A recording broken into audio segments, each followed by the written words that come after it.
I want you to imagine a feeling for just a second. You are sitting at your kitchen table. You have, your laptop open. Right. And you click submit on a payment.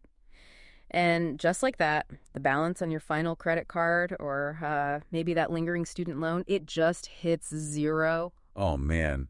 That is absolutely the best feeling. It really is. The air in the room suddenly just feels lighter. You have literally broken the chains of financial bondage, stepping out from under that crushing weight of compound interest and all those creditor calls. Yeah, it's huge. And if you've reached that point recently, you really need to pause and recognize the magnitude of that milestone, because it takes immense discipline and sacrifice. But while the work of faithful stewardship doesn't end the moment the balance hits zero. No, it definitely doesn't.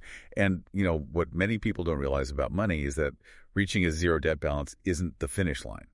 It's merely the starting line. Yep. Breaking out of financial bondage is really only the first half of the equation. The next equally vital step is constructing a system that ensures you never, ever return to those chains.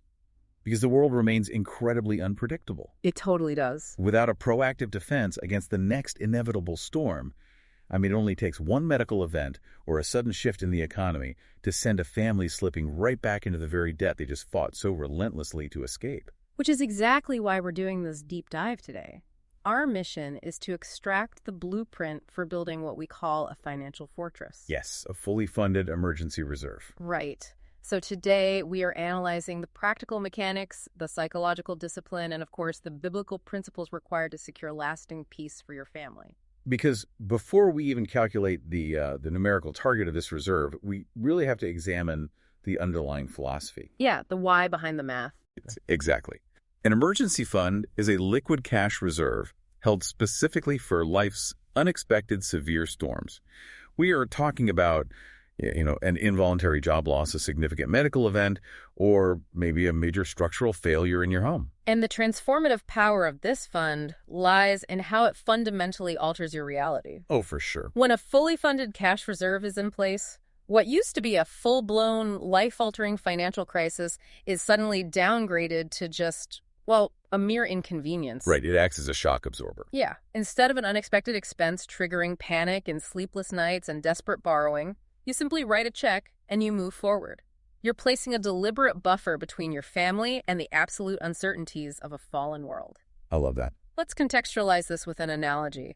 I kind of view the emergency fund like an umbrella. You don't purchase an umbrella under the illusion that it will magically stop the rain from falling out of the sky. Right, the rain is still coming. Exactly. The meteorological reality is that the rain is coming regardless of your preparations.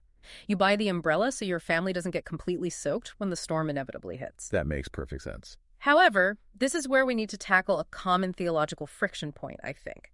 Because some listeners might look at, say, the parable of the rich fool who built bigger barns to hoard his wealth, and they wonder, does accumulating a large cash reserve demonstrate a lack of faith? That's a really valid question. Yeah, does building a financial fortress mean we are relying on our own accumulated wealth instead of just trusting in God's daily provision? And that tension is something many faithful families wrestle with deeply. But if we analyze the broader biblical framework, we find that building a targeted emergency fund is not a modern secular strategy. And it's not driven by a selfish desire to hoard either. Right. It is actually an act of obedience to biblical wisdom. Proverbs 21.5 establishes the standard, stating that the plans of the diligent lead to profit. God expects his stewards to be diligent, forward-thinking planners. Because we are managing his resources. Exactly. And deliberate preparation honors the master.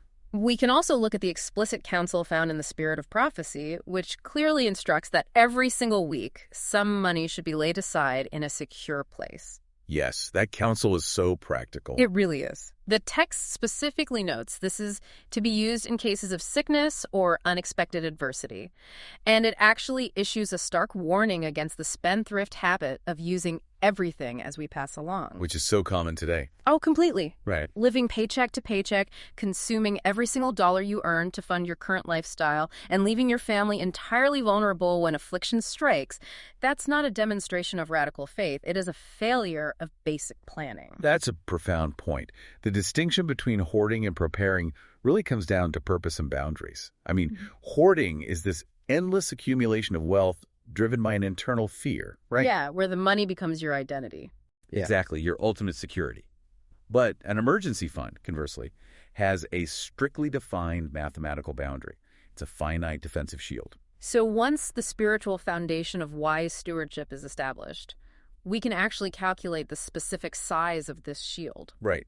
And the universally recognized benchmark is saving 3 to 6 months of your essential living expenses. Now, the word essential requires really strict definition here, especially for an audience that might already be familiar with budgeting concepts. Oh, absolutely. We are not talking about replacing your total gross income or maintaining your current comfortable lifestyle. No, not at all. Essential expenses include housing, utilities, basic groceries, health insurance, and necessary transportation. Just the bare minimum to keep the household running. Right, because the psychology of budgeting often tricks us into categorizing luxury items as essentials. When we have extra cash, human nature quickly reclassifies, the organic meal delivery kit or the premium streaming services as needs. Oh, that happens so fast. Yeah. But if you lose your primary income source, you are stripping the budget down to bare survival rations. You are not dining out or funding hobbies. You figure out that survival number and you multiply it by 3 or 6. And the timeline you choose, whether it's 3 or 6, depends entirely on your household's specific risk profile. Break that down for us. Sure.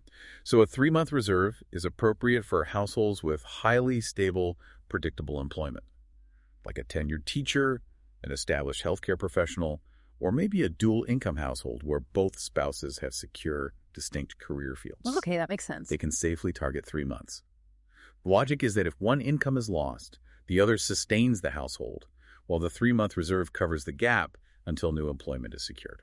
But if we look at variable incomes, however, like freelancers, single-income households, or commissioned sales professionals, 3 months is far too risky. Way too risky. A single job loss or a sudden downturn in the market wipes out 100% of the cash flow immediately.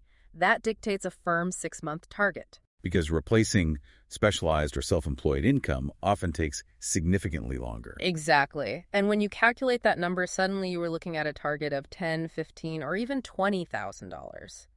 And this is why so many families struggle financially right at this exact stage. Oh man, they really do. They fall headfirst into the psychological trap of baby step 3, which is lifestyle inflation. Lifestyle inflation is an incredibly subtle behavioral drift.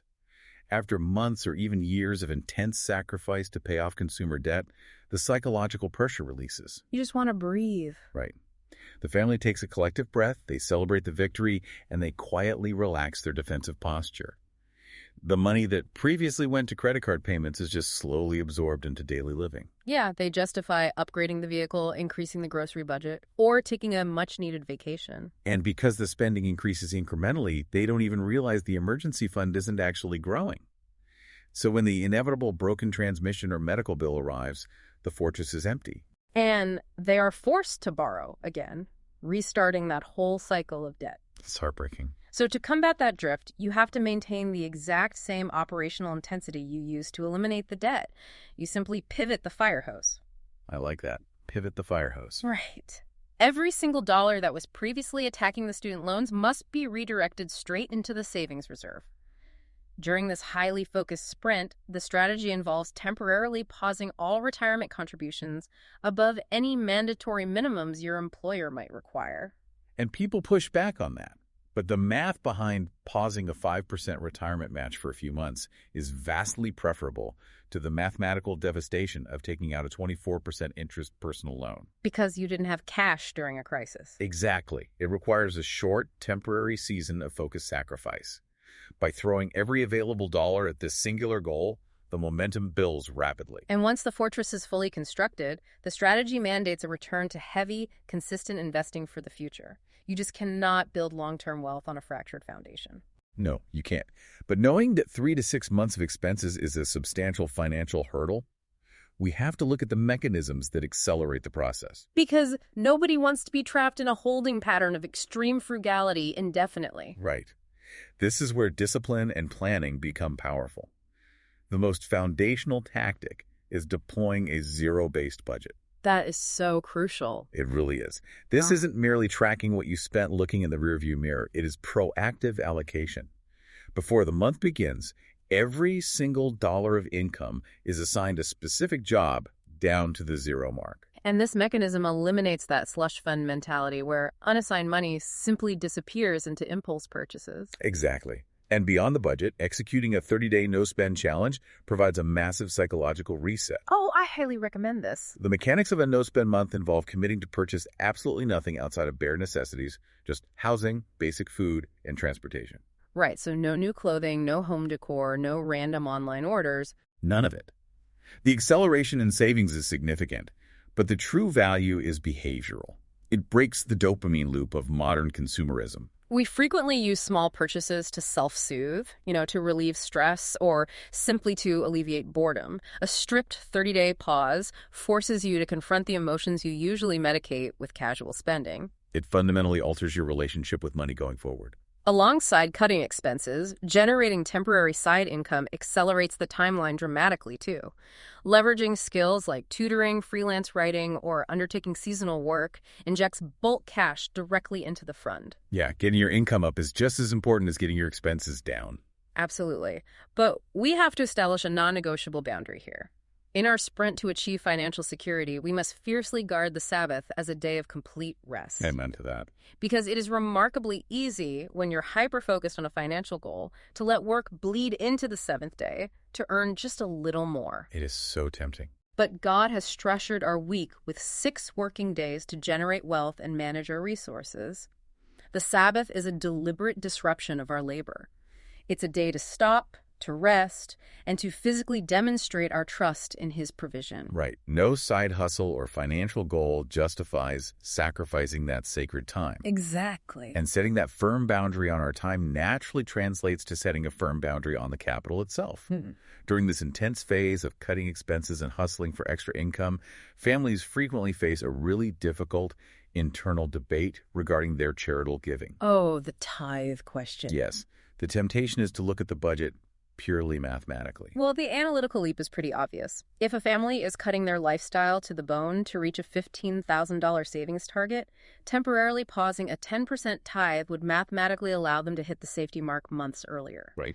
On a spreadsheet, it looks like a logical, temporary reallocation of funds to secure the family's foundation before returning to a posture of generosity. I hear that argument a lot.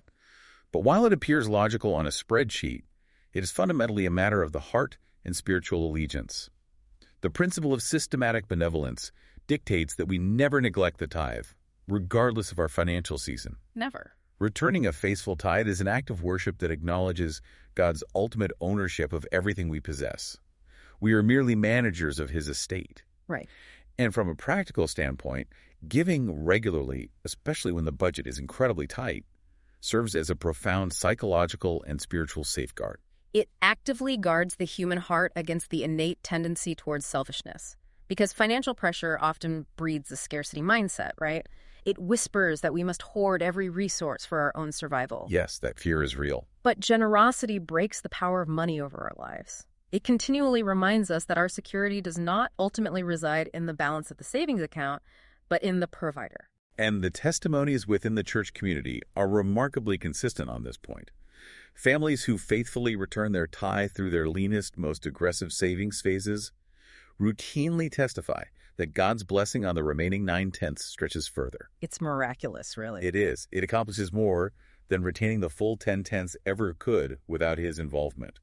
You simply cannot outgive God, nor should you attempt to secure your own foundation by withholding what belongs to Him. So true. Well, let's transition to the logistics of the fund itself. Yeah. Once the rigorous budgeting, the side work, and the faithful stewardship result in hitting that 3 to 6 month target, the placement of those funds becomes critical. Yes. One of the most important financial principles to understand is the concept of liquidity. Liquidity measures how quickly and easily an asset can be converted into usable cash without suffering a loss in value. And because the entire purpose of this fund is crisis mitigation, it must be highly liquid. This immediately disqualifies the stock market, mutual funds, or any investment vehicle that fluctuates in value. You really don't want your emergency fund tied up in the stock market, exactly. I conceptualize the emergency fund as a heavy-duty fire extinguisher. You want the fire extinguisher mounted on the wall, bright red, and ready to deploy the exact second a fire breaks out. Exactly. You do not want your fire extinguisher tied up in a complicated, volatile investment that might drop by 20% the exact same week your transmission fails or a medical emergency arises. That would be a disaster. The emergency fund is an insurance policy. It's not an investment strategy. Its purpose is not to generate wealth. Its purpose is to protect the wealth you are building everywhere else. Right. So for optimal placement, a high-yield savings account or a money market account serves best. These accounts provide a modest interest rate to help pace with inflation, but the principal balance remains entirely protected. And crucially, this account must be structurally separated from your primary checking account. Oh, absolutely. If the emergency reserve is sitting directly adjacent to your grocery and utility funds, the psychological friction to spend it is just too low. Yeah, you need to introduce deliberate friction. By housing the emergency fund at a completely different secondary bank, it might take, 24 to 48 hours to transfer the funds into your primary checking account. That slight delay acts as a mandatory cooling-off period. Yes. It prevents you from impulsively using the emergency fund to cover a mismanaged monthly budget or a suddenly appealing consumer purchase. And once the money is safely isolated, you have to defend it ruthlessly against fake emergencies. Fake emergencies are the worst. They really are. Because having thousands of dollars in accessible cash suddenly makes a lot of ordinary events look like emergencies. Oh, for sure. So to protect the fortress, every potential withdrawal must pass a strict 3-question diagnostic protocol. Before moving a single dollar, you must ask, 1, was this unexpected? Okay, unexpected. 2, is it truly necessary? And 3, is it urgent? Meaning it absolutely cannot be delayed. We need to analyze this with some common scenarios because the definitions really matter. Let's look at vehicle maintenance. You know the tires on the family car are wearing thin, and suddenly winter arrives. The vehicle needs an $800 set of tires. Right. That feels urgent and necessary, but it fails the first question. Winter happens predictably every single year, and tires predictably lose their tread. That is not an emergency. No, that requires a sinking fund. A sinking fund is a specific, proactive savings bucket where you set aside $50 every month precisely because you anticipate the depreciation of the tires. The emergency fund is reserved for true unpredictability, not poor planning. The exact same logic applies to lifestyle desires. A family might feel exhausted after a long year and decide a vacation is, quote-unquote, necessary for their mental health. We hear that one all the time. Right. While rest is important, a vacation is neither an unexpected event nor an urgent crisis. It is a separate savings goal. Similarly, discovering an incredible deal on a house you want to buy does not make the down payment an emergency. You do not dismantle your defensive shield to purchase a nicer tent. That's a great way to put it. A verified emergency requires the alignment of all 3 criteria. A major plumbing pipe bursts and floods the living room. The primary breadwinner receives a layoff notice on a Tuesday afternoon. A child requires sudden, out-of-pocket medical intervention. Right. Those are real emergencies. Those events are unexpected, absolutely necessary to address, and they cannot wait. When the protocol is met, you deploy the funds without hesitation or guilt. You pay the bill. You express gratitude to God for providing the wisdom and resources to prepare, and then you temporarily halt your other financial goals to rebuild that fortress as quickly as possible. Because the overarching objective of this entire process is not simply achieving a mathematical milestone on a bank statement. No, it goes way deeper than that. It does. The ultimate payoff for this season of intense discipline is a profound, life-altering sense of peace. When that fully funded reserve is anchored in place, the persistent, low-grade anxiety regarding money just evaporates. It's like a weight is lifted. Yeah. The physiological stress response, that tight feeling in your chest when the car makes an unusual noise or the mail arrives, it is neutralized by preparation. And that transition from chronic stress to durable peace frees up an immense amount of cognitive and spiritual bandwidth. It really does. When your mind is no longer consumed by financial survival, you can direct your energy outward. You move from a posture of survival to a posture of service. You have the emotional capacity to lead your family better, to serve your congregation more fully, and to execute the noble purposes for which God entrusted you with resources. It completely redefines your role within your community. You shift from being vulnerable to the storms to being a pillar of stability for others when their storms hit. And that brings us to a final provocative thought to leave you with today. We've spent this entire deep dive analyzing how to build a financial fortress to protect your own household from panic.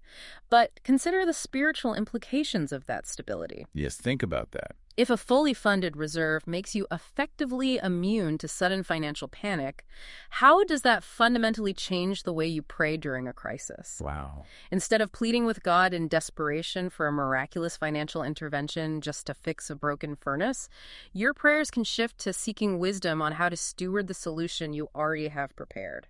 And even further, when your fortress is secure, how might God use your surplus to answer someone else's desperate prayer? That is the ultimate goal of stewardship. It is. Think about the profound joy of stepping in to generously fund a need in your church community for a family who hasn't managed to build their umbrella yet. Build the fortress, secure the peace, and prepare to be the blessing. We'll catch you on the next deep dive.